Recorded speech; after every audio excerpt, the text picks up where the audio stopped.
Wow. Good morning, everyone. Before I start, I have to warn you that my slides have a lot of flashing content, as usual, if you've seen any of my talks before. So if you're sensitive to that, please take extra care. I am a site reliability engineer. I work for the Financial Times. We're a news organization, one of the best. And if you haven't guessed from the title and Mary's introduction, I'm going to be talking about a hot topic, the enduringly hot topics of diversity and inclusion today.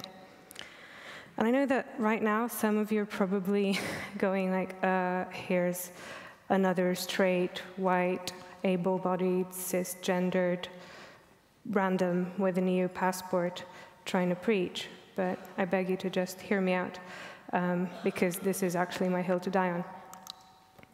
So around the time I started as an engineer at the FT 2 years ago, tech Twitter and mass media were arguing whether the fact that I'm a woman makes me a worse engineer. And 2 years on, and a load of high-profile scandals later, from sexual harassment to balancing a binary search tree as an immigration check, but only if you're black, tech is still a hostile place for a lot of people. And by the way, this keeps happening, and it's always by coincidence. And this only ever happens by design. So in tech, in 2019, someone's gender, their skin color, religion, disability, sexual orientation, social class, geography, and age can give them more or fewer opportunities for success. In 2019, in tech, some people have to work 10 times as hard to get to the same place. And this is a horrible state of affairs, so let's get asking, why is that? And how can I help? I started by listening to all sides of the argument. So first of all, I noticed that people talk about numbers a lot. Every year, the Financial Times releases its internal diversity and inclusion report to the public. So today, globally, the FT employs slightly more women than men. And this balance has shifted since I started in 2017. At the senior management group level, female representation is 45%, and this brings us closer to our gender parity target for 2022. So companies love talking about targets, and people love hating on them, because some say that diversity quotas are anti-meritocratic because it seems random and unfair to have numeric requirements for hiring and promoting people based on attributes like gender or race. And have you ever heard the words, she was only hired because she's a woman, or even, I was hired because I'm a token person? I have two problems with quotas. First of all, having them can make it seem like fixing diversity is your HR team's responsibility, nobody else's. That is clearly false. But secondly, quotas can trick us into thinking that our work is done once we've hit this magical number, and then boom, we fixed inequality. This is obviously false. Let me illustrate. One of my favorite TV shows is Mad Men. It's about an ad agency called Sterling Cooper in the late 50s, early 60s, New York City. And Sterling Cooper have perfect gender parity. Every ad man has a secretary. So you can't take companies' diversity stats at face value. You always have to ask extra questions to find out how the balance really tips. Like, for example, what about the pay gap? Because in the UK, 9 out of 10 women work for a company that pays them less for the same job. And half of men work for companies with a gender pay gap of more than 10% in their favor. So that's not quite fairness and equality. But before we get rid of all our diversity quotas, you have to ask, do we live in a society where privilege plays no part in opportunity? No. Does merit today truly equal effort plus ability? Also no. And as long as this is true, diversity quotas are necessary, and they may also be our only way of achieving a world where they're obsolete. Something else I noticed that we tend to talk a lot about men and women and gender balances, and this is because we spent thousands of years shaping and rationalizing these gender roles, but it's 2019 now, and this conversation needs to shift. Because demographics are not binary, they're a spectrum. And if you argue about diversity along one dimension or another, it's like fighting for a kind of diversity that unequally benefits one group. And this diversity will disregard the challenges at, say, being a person of color and non-gender conforming, or a woman with a disability. So the kind of diversity worth fighting for is intersectional, so that more of us can hope to lead lives free of discrimination and stigma. And it's also about people from all different races, cultures, and walks of life, of all abilities, and any or no gender, rubbing shoulders from boot camps to space programs. And the trouble is, intersectionality is hard to quantify. What's easier to measure is money. We know this because we have research from major consultancies like BCG and Deloitte, which shows that ethnically, racially, and gender diverse companies are much more profitable, more productive, and more innovative. This is really great for getting executive buy-in for diversity initiatives, but to quote my colleague, it's good for business is also the line you give to people who are so uninterested in making the world better for anyone but themselves that it's good for business is all you have. It's good for business, just a bit uninspiring. It doesn't help us build diverse workplaces and communities from the ground up, and I think we're still lacking a workable grassroots approach to our problem. On the ground, we have systemic inequality in access to education and access to employment, and persistent stereotypes around race, gender, wealth, and social class. And when you think about it, diversity stats like minorities in the workplace or in public life are a good barometer for social justice and inequality. And no one's going to argue with this, because that's basically admitting that you're a bad person. So good people like us, what do we do when we perceive injustice? Often we do nothing. And sometimes we say and do things not for their intrinsic value, but for what they say about us. There's a lot of this going on Twitter. It's called virtue signaling. Please don't do it. And a lot of this self-congratulatory shouting about diversity usually comes from a position of privilege, and it's unhelpful, because sometimes it's so noisy that we don't notice that the progress we've made is not enough, or maybe our implementation is slipping. Just remember that the space between caring and not giving a damn is in a follow-up, and you need more than concern to create this change. Most of us strive for self-development. We're invested in enriching our own lives. And this richness comes from the world around us, from gaining something we call diversity of thought and experience, cognitive diversity. And we spend most of our lives at work, interacting with our colleagues, sharing ideas, making decisions, solving problems together, socializing. In other words, we self-organize into networks. And there's a scientific method of studying just how we interact at work in these networks called organizational network analysis. Unsurprisingly, it builds on graph theory. I'm going to do a quick thought experiment here.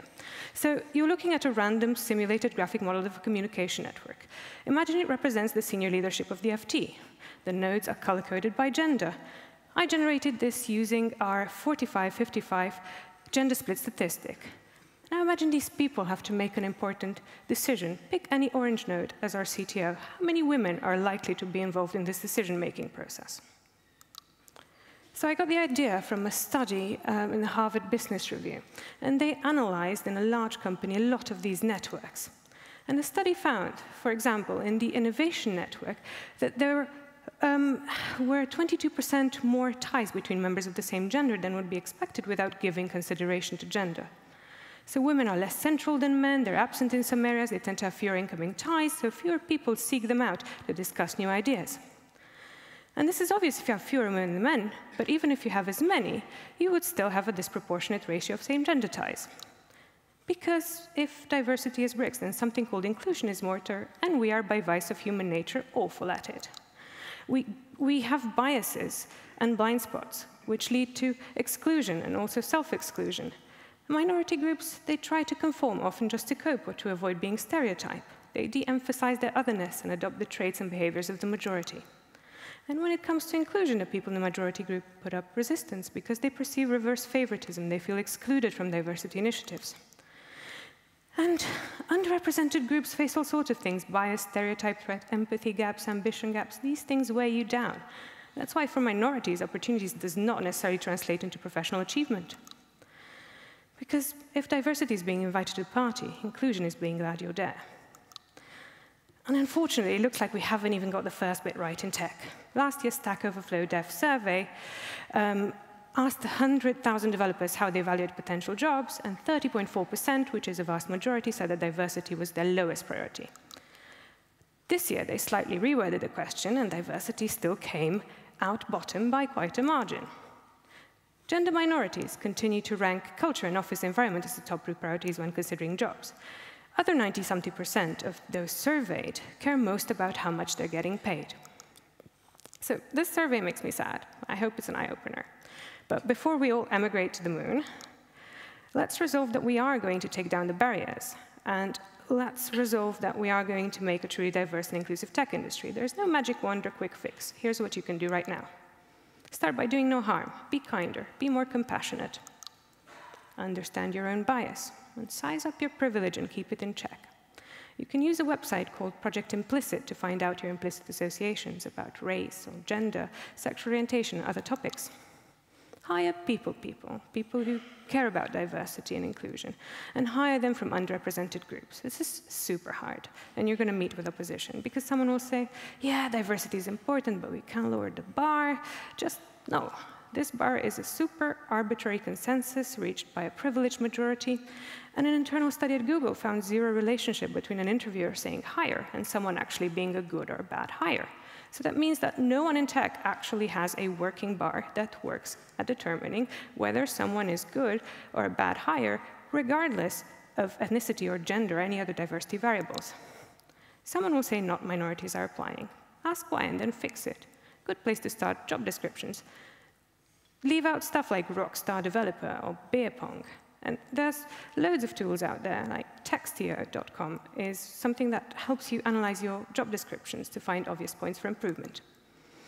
Sure, you may have a long list of bullet point requirements, but understand that this list implicitly selects for the majority, who will apply when they meet a much smaller portion of your criteria. Minorities will only apply when they meet most of all of your requirements. So maybe you don't have job descriptions with bullet points. Maybe you're interested in someone's GitHub or open source contribution or public speaking. How many underemployed single mothers do you think you'll hire? Your job is to build the best team, and you can choose a lot of ways to get there.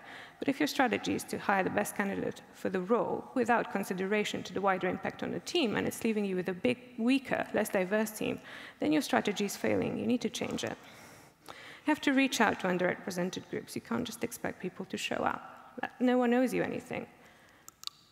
Remember that minorities have to prove themselves to a far greater extent than everybody else. Studies show that men are promoted based on potential. Women are promoted based on past accomplishments.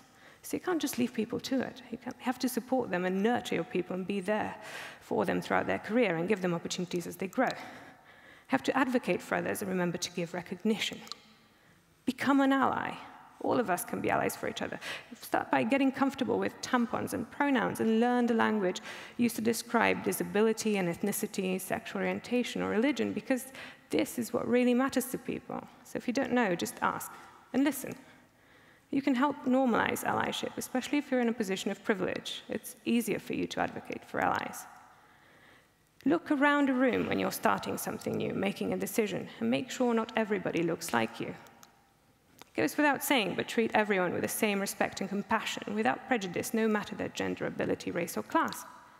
You have to work actively to build and maintain inclusive workplaces, conferences, meetups, panels, working groups. Use inclusive language. Don't say guys. Respect pronouns. Don't dead name. And stop putting things like male, female, other radio buttons in forms. Speak up, especially speak up when others can't, because maybe they lack the seniority or confidence to demand that a problem be fixed. Don't be afraid to make some noise and get in good trouble, necessary trouble. Just do what you do if you weren't afraid.